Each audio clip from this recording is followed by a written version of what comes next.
মৰমৰ ছাত্ৰ-ছাত্ৰীসকল, তোমালোক সকলো ভালে আছা নিশ্চয়।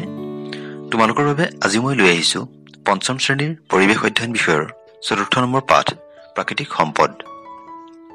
পাঠ্যপুথিৰ নাম আমি আৰু আমাৰ পৰিৱেশ, মাধ্যম অসমীয়া।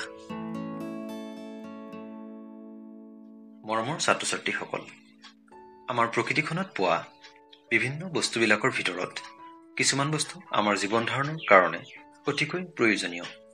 যিবিলাক বস্তু আমি প্ৰকৃতিখনৰ পৰা আহৰণ কৰি আনি আমাৰ বিভিন্ন কামত ব্যৱহাৰ কৰিব পাৰোঁ। তেনে কিছুমান ব্যৱহাৰযোগ্য বস্তু হৈছে যেনে বিভিন্ন কাঠ, বাঁহ, চাহ, ধান, মৰাপাট, খাৰুৱা তেল, কয়লা, সৌৰশক্তি, বিভিন্ন শাক-পাচলি, ফল-মূল তথা ঔষধি গছ-লতিকাসমূহ। এই সামগ্ৰীসমূহ যিহেতু প্ৰকৃতিখনৰ পৰাই আহৰণ কৰি আমাৰ প্ৰয়োজনীয় কামত ব্যৱহাৰ কৰোঁ, সেয়ে এই সম্পদসমূহক প্ৰাকৃতিক সম্পদ বুলি কোৱা হয়। অৰ্থাৎ প্ৰাকৃতিক সম্পদ মানে হ'ল প্ৰকৃতিৰ পৰা আহৰণ কৰা সামগ্ৰীসমূহ যেতিয়া মানুহৰ বিভিন্ন কামত ব্যৱহাৰৰ উপযোগী কৰি লোৱা হয়, তেতিয়া তাক প্ৰাকৃতিক সম্পদ বুলি কোৱা হয়। এতিয়া কথা হ'ল, এই সম্পদসমূহৰে কিছুমান সম্পদ যেনে বায়ু, মাটি, উদ্ভিদ, সৌৰশক্তি আদি বিভিন্ন কামত বাৰে বাৰে ব্যৱহাৰ কৰি থাকিলেও শেষ নহয়।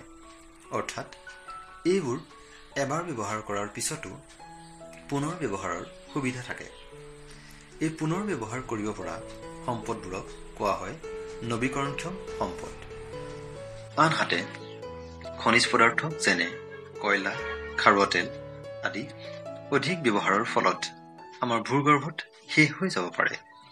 যিহেতু এই সম্পদসমূহ পুনঃ ব্যৱহাৰ কৰি থাকিব নোৱাৰি, সেয়ে এইবোৰ হৈছে অনৱীকৰণক্ষম সম্পদ।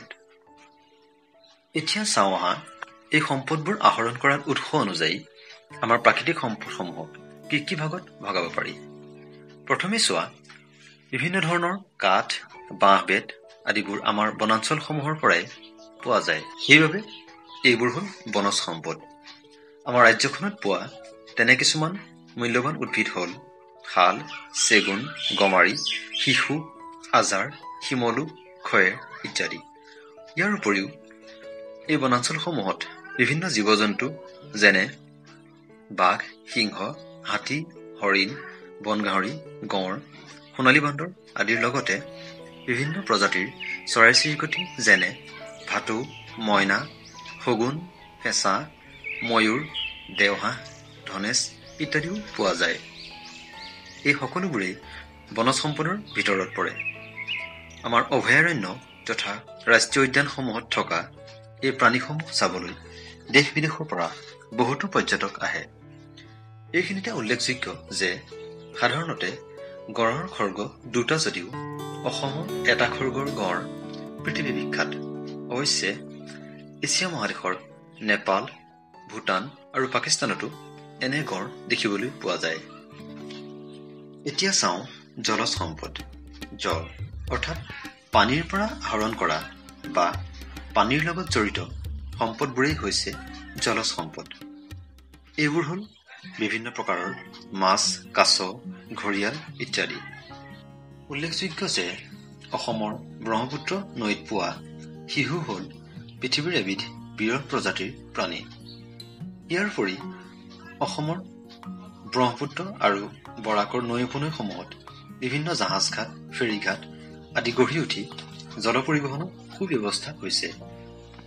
আনহাতে বিভিন্ন জলাশয়, বিল আদিৰ পানীবোৰ জলসিঞ্চন পদ্ধতিৰে আমাৰ খেতিপথাৰত ব্যৱহাৰ কৰা হয়। ইয়াৰ উপৰি পাহাৰীয়া নদীসমূহত গঢ়ি উঠা জলবিদ্যুৎ প্ৰকল্পৰ যোগেদি বিজুলী শক্তিও উৎপাদন কৰিব পাৰি। এতিয়া চাওঁ কৃষিজাত সম্পদ। কৃষিকৰ্ম তথা খেতি-বাতিৰ যোগেদি প্ৰকৃতিৰ পৰা আমি যিবোৰ সম্পদ উৎপাদন কৰোঁ, সেইবোৰেই হৈছে কৃষিজাত সম্পদ। আমাৰ অসমত মূলতঃ গ্ৰীষ্মকালত হোৱা ধান, মৰাপাট, লাও, জিকা, ভোল, কোমোৰা আদিৰ লগতে শীতকালত হোৱা ঘেঁহু, গোমধান, সৰিয়হ, আলু, কবি, মূলা, গাজৰ আদিয়ে প্ৰধান। ইয়াৰ উপৰি বিভিন্ন প্ৰকাৰৰ ফল-মূল যেনে আম, কঁঠাল, কল, কমলা, নাৰিকল আদিও এই কৃষিজাত সম্পদৰে অন্তৰ্গত। এতিয়া চাওঁ খনিজ সম্পদ। যিবোৰ সম্পদ আমাৰ ভূগৰ্ভৰ পৰা অৰ্থাৎ মাটিৰ তলৰ পৰা আহৰণ কৰা হয় সেইবোৰেই হৈছে খনিজ সম্পদ। ইয়াৰ ভিতৰত কয়লা, খাৰুৱা তেল, চূণশিল আদি প্ৰধান। প্ৰথমে চাওঁ কয়লা। ভূগৰ্ভত জমা হৈ থকা এই সম্পদসমূহ খনিৰ পৰা আহৰণ কৰি আনি ইন্ধন হিচাপে ব্যৱহাৰ কৰা হয়। অসমৰ মাকুম, লিডু, মাৰ্ঘেৰিটা, জয়পুৰ আদিৰ লগতে কাৰ্বি পাহাৰৰ কয়লাজান, শিলভেটা আদিত কয়লাৰ খনি আছে। ভূগৰ্ভত পোৱা আন এক খনিজাত সম্পদ হ'ল খাৰুৱা তেল। এই খাৰুৱা তেলসমূহ শোধনাগাৰত শোধন কৰি পেট্ৰল, ডিজেল, কেৰাচিন, নেফথেলিন, মম আদি প্ৰস্তুত কৰা হয়। অসমৰ ডিগবৈ, নুনমাটি, বঙাইগাঁও আৰু নুমলীগড়ত তেল শোধনাগাৰ আছে। এইখিনিতে উল্লেখযোগ্য যে 1899 চনত ইংৰাজসকলে প্ৰথমতে অসমৰ ডিগবৈত খাৰুৱা তেলৰ সন্ধান পায়। ভূগৰ্ভত খাৰুৱা তেলৰ লগতে পোৱা আন এবিধ গুৰুত্বপূৰ্ণ উপাদান হ'ল প্ৰাকৃতিক গেছ।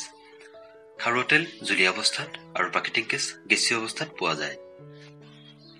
এই দুয়োবিধ সম্পদকে আমি ইন্ধন হিচাপে ব্যৱহাৰ কৰিব পাৰোঁ।